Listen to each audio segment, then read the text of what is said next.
Forced perspective. Hey, it's a giant, and it's trying to lean on that building. No, wait. It's trying to grab that statue. And that one's lifting people with his hand. And what's that other one doing? At a quick glance, there's something quite peculiar about these scenes and images.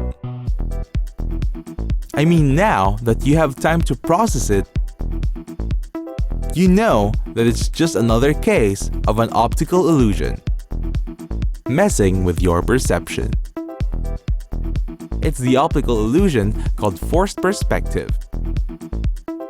But what is forced perspective? Well, to understand it, let's take a look at how we perceive objects in depth. Observe a busy street. As objects like cars and people move farther away from your vantage point, they appear smaller. And conversely, when objects are nearer, they appear bigger. Or when you're in a plane, notice how buildings, roads, and people appear smaller as the plane ascends. Using this knowledge, forced perspective can be used as a technique to make objects appear bigger or smaller. You'll often find this technique used in photography, cinematography, and architecture. And it's not just moving objects farther and closer. Sometimes, manipulating an object's size, shape, and length can also add to the illusion of forced perspective. Examine this scene. A room where two people, a giant and a normal-sized person, exchange places.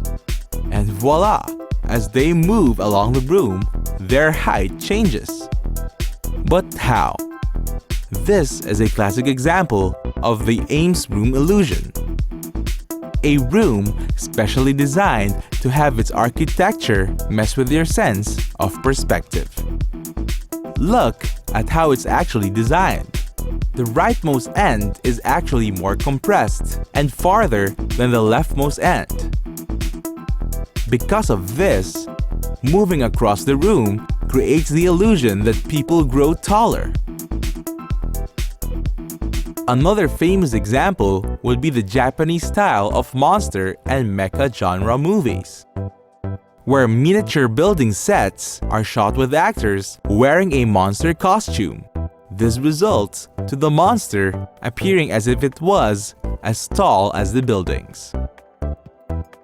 In a lot of movies, featuring destroyed cities struck by calamity or what have you, miniature sets are used. Then, the cameras and lenses are brought really close to make it seem as if the sets were as big in real life. They do it with mountains, castles, spaceships, planes, boats, and others. In fact, before the use of computers, most big-budget movies employed this technique a lot. The technique can also be observed in video games, especially those involving race cars. Notice that in most racing games, the car actually never moves and stays at the center of the frame, while only the scenery or background changes, and the objects in the background, like trees and signages, suddenly change sizes to create the illusion of depth and movement. So, want to try your hand at forced perspective? It's as easy as grabbing a camera or even your phone. First, pick a scene to set up and have someone model for you. Now, ask your model to move forward and backward and use your viewfinder or screen to adjust as necessary. Then, at just the right angle, tell them to hold still, pose, and snap away. See how many fun scenes you can come up with.